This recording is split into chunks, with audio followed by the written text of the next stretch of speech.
Hello दोस्तों, नमस्कार। आज हम लोग टीचर भर्ती का एक अत्यंत ही महत्वपूर्ण टॉपिक राष्ट्रीय शिक्षा नीति 2020 पर चर्चा करने वाले हैं। आप लोगों को पता है कि आपके सिलेबस में मेंशन है और एक नहीं दो से तीन जगह मेंशन है राष्ट्रीय शिक्षा नीति 2020 एनईपी 2020। तो इसमें क्या क्या प्रावधान हैं हम अभी देखेंगे। तो आप लोग को पता है सीजीपीएससी आईक्यू चैनल में आपको इसका पीडीएफ भी मिल जाएगा और कमेंट बॉक्स में इसका लिंक भी मिल जाएगा। तो वहाँ से जुड़ेंगे, वहाँ आप लोग को थ्योरी पढ़ने के बाद, वीडियो देखने के बाद आप लोग को ऑब्जेक्टिव सॉल्व करने के लिए भी क्विज मिल जाता है, तो उसको ध्यान रखेंगे। अब हम लोग देखते हैं राष्ट्रीय शिक्षा नीति 2020 एनईपी 2020 भारत की शिक्षा प्रणाली में 34 वर्षों के बाद किया गया एक ऐतिहासिक और व्यापक सुधार है। तो आप लोग को पता है पहला राष्ट्रीय शिक्षा नीति 1968 में आया, दूसरा राष्ट्रीय शिक्षा नीति 1986 को आया और तीसरा राष्ट्रीय शिक्षा नीति अभी 2020 को आया। तो 1986 से 34 साल जोड़ोगे तो 2020 आ रहे हैं। इसका मुख्य उद्देश्य क्या है? तो वैश्विक ज्ञान महाशक्ति, ग्लोबल नॉलेज सुपर पावर बनाना है। तो अभी आप लोग को पता है कि 2047 तक क्या लक्ष्य रखे हैं? विकसित भारत बनाना है। तो ये है अपना। अब हम लोग स्कूली शिक्षा में क्या क्या बड़े सुधार हुए हैं उसको देखते हैं। तो देखिए, ये 53-34 सिस्टम सबसे पहले याद रखना है। 53-34 या फिर आप लोग को 5+3+3+4, जो पहले 10+2 फॉर्मेट था उसको बदल करके अब क्या कर दिया गया है 5+3+3+4। अब देखिए कि ये कैसे कैसे है उसको हम लोग देखेंगे। 5+3+3+4 क्या है? तो जो पहला 5 साल है वो फाउंडेशनल स्टेज, 5 वर्ष, 3 साल तो आंगनबाड़ी वाला रहेगा, मतलब 3 साल आंगनबाड़ी पढ़ेंगे, उसके बाद पहली दूसरी, तो 3 और 2 कितना हो गया 5। तो पहला 5 साल ये रहेगा। अगला क्या रहेगा? अगला अपन रहेगा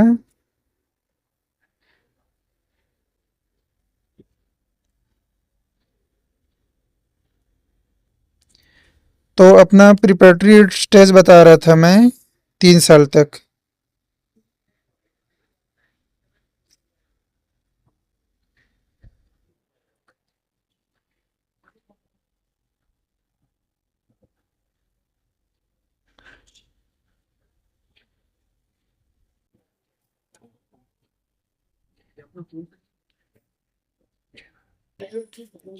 तो अगला स्टेज है मिडिल स्टेज, 3 वर्ष का, 6 से 8 आयु, 11 से 14 वर्ष। इसमें विषय आधारित पाठ्यक्रम और कोडिंग की शुरुआत होगी। मतलब जो 6वीं से 8वीं तक मिडिल स्कूल है वहाँ पे अपना कोडिंग का स्टार्ट करना है। उसके बाद अगला स्तर है सेकेंडरी स्टेज। सेकेंडरी स्टेज 4 वर्ष का है, कक्षा 9वीं से कक्षा 12 तक, आयु 14 से 18 वर्ष। इसमें विषयों को चुनने की आज़ादी और आलोचनात्मक सोच का विकास करना होगा। अब हम लोग देखते हैं आगे मातृभाषा में शिक्षा।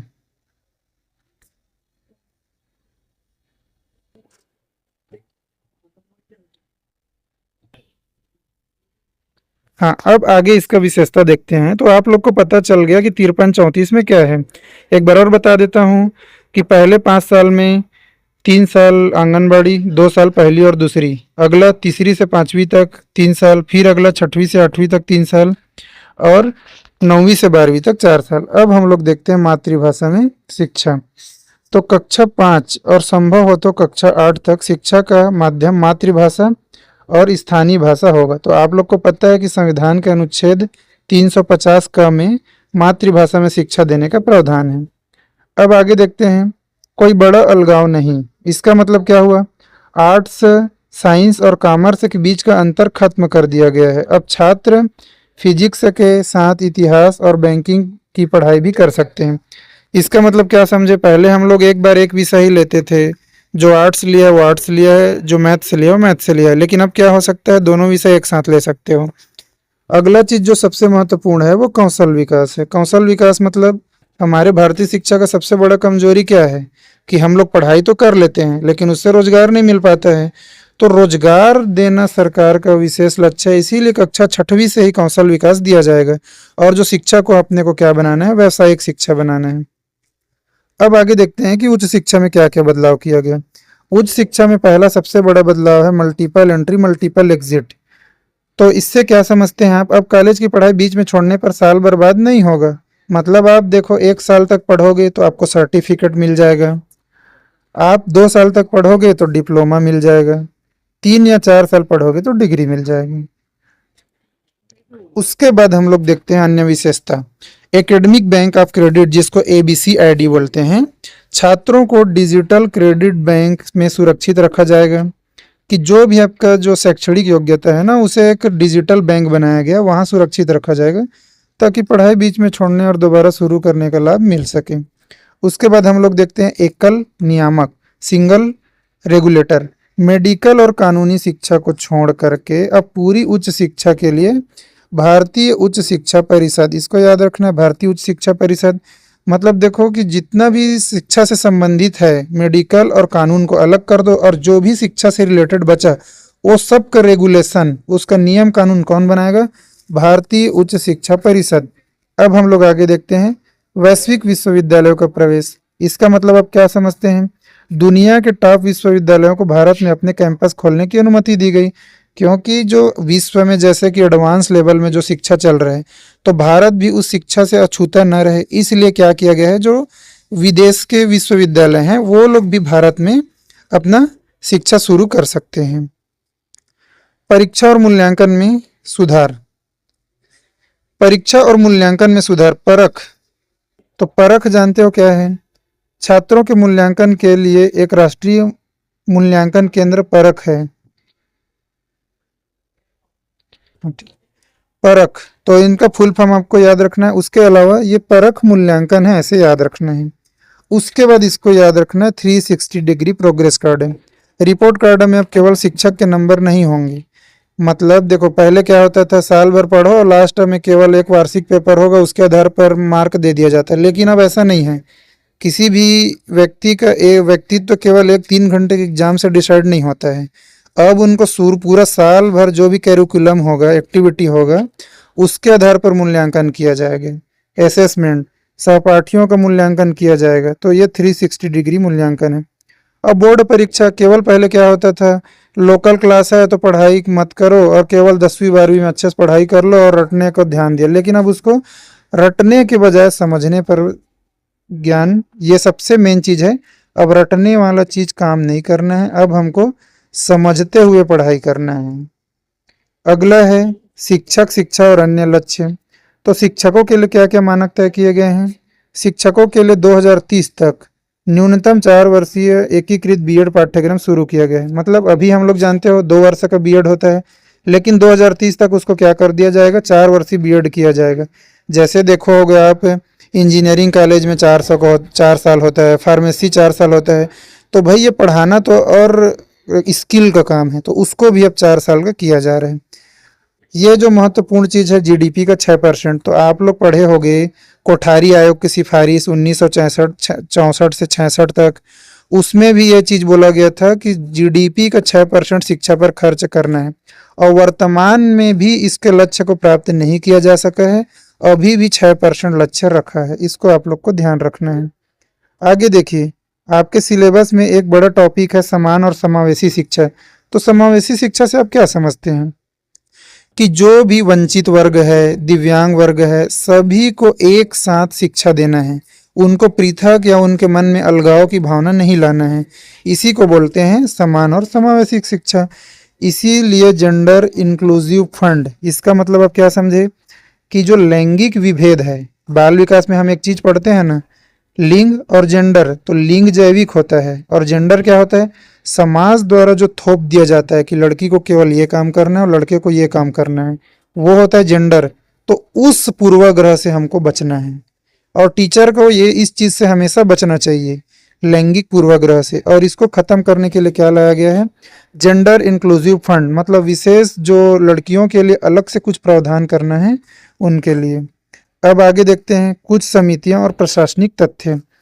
तो ये जो कस्तूरी रंगन जी हैं, हमारे पूर्व वैज्ञानिक हैं, इसी की अध्यक्षता में एक आयोग बनाया गया था और इनके ही सिफारिश के आधार पर एनईपी 2020 को लाया गया।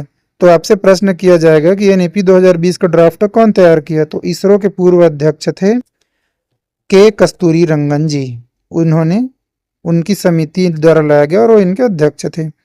अगला देखते हैं हम लोग, मुख्य चीज है कि मंत्रालय का नाम चेंज कर दिया गया है। पहले इसको मानव संसाधन विकास मंत्रालय बोलते थे, लेकिन अब नाम बदल करके अब शिक्षा मंत्रालय कर दिया गया है। और आपको पता होना चाहिए कि जो जब 2020 में नई शिक्षा नीति लागू हुई, उस टाइम हमारे शिक्षा मंत्री कौन थे? रमेश पोखरियाल निशंक जी थे। और अभी का आपको भी पता होना चाहिए, केंद्र में श्री धर्मेंद्र प्रधान के इस्तीफा देने के बाद अभी श्री प्रहलाद जोशी जी बने हैं। वर्तमान शिक्षा मंत्री श्री प्रहलाद जोशी हैं भारत के, और छत्तीसगढ़ के शिक्षा मंत्री श्री गजेंद्र यादव जी हैं। तो ये करंट थोड़ा सा अपडेट रखना है। शुरुआती समिति देखो, कस्तूरी रंगन से पहले भी एक समिति बनी थी 2016 में, जिसके अध्यक्ष थे TSR सुब्रमण्यम समिति बोलते थे, उन्होंने भी अपनी रिपोर्ट सौंपी थी। लेकिन आपको याद रखना है के कस्तूरी रंगन को। और देखते हैं क्या क्या बदलाव हुआ है। स्कूली शिक्षा और साक्षरता, तो 100% GER का फुल फॉर्म क्या होता है? Grass enrolment ratio. मतलब हमको 2030 तक के 100% सकल नामांकन अनुपात करना है। 100% सकल नामांकन अनुपात मतलब कोई भी बच्चा, एक भी बच्चा स्कूल में एडमिशन लेने से छूट ना पाए, ये हमको ध्यान रखना है। अगला जो मुख्य काम हुआ है, निपुण भारत मिशन। प्राथमिक कक्षाओं में सार्वभौमिक साक्षरता और संख्यात्मक ज्ञान, जिसको FLN बोलते हैं, फाउंडेशनल लर्निंग एंड न्यूमेरेसी, निपुण भारत अभियान। इसका मेन क्या चीज है कि कक्षा तीसरी तक के जो बच्चे होते हैं, उनको जो पढ़ना लिखना और कम से कम जोड़ घटाव गुणा भाग, मूलभूत संख्यात्मक ज्ञान, वो कम से कम आना चाहिए।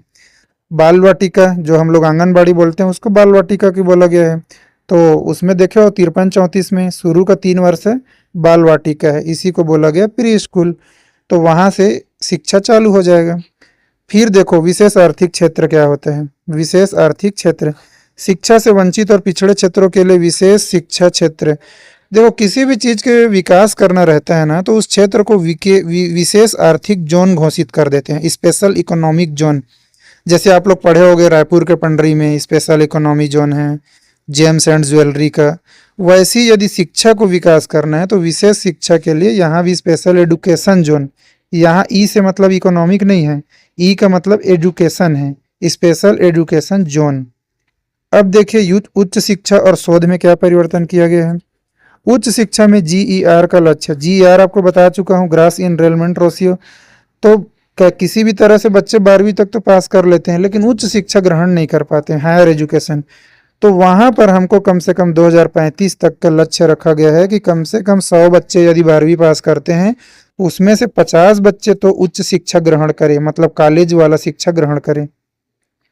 तो कॉलेज वाला शिक्षा कब ज्यादा लोग जब ग्रहण करेंगे? जब सीटों में बढ़ोतरी होगा। और सीटों में बढ़ोतरी करके देश भर में कॉलेज और महाविद्यालयों में 3.5 करोड़ नई सीटें जोड़ी गई है। बहुत बड़ा डाटा है, 3.5 करोड़ नई सीटें।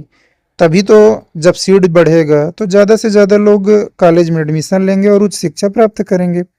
आगे जो महत्वपूर्ण चीज़ है, अब एमफिल जो होता था उसको समाप्त कर दिया गया, अब एमफिल कोर्स नहीं होगा।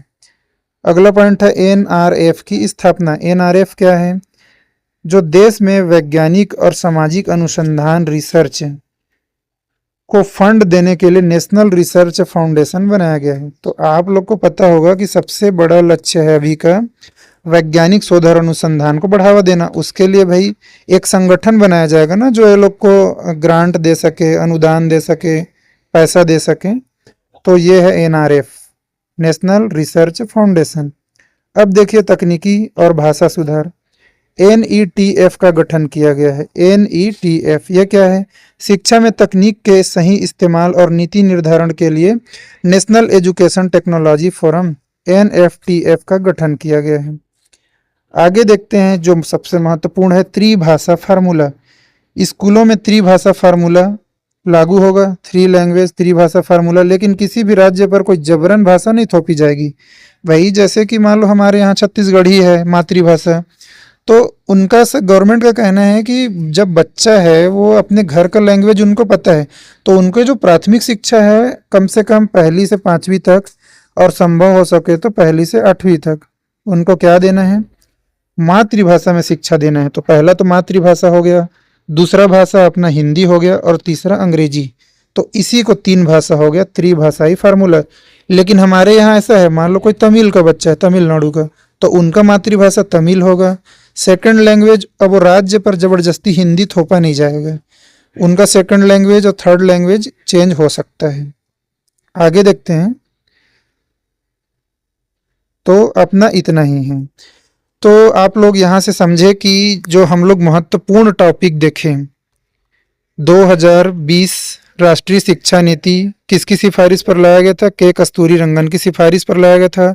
53-34 इसका फार्मूला है।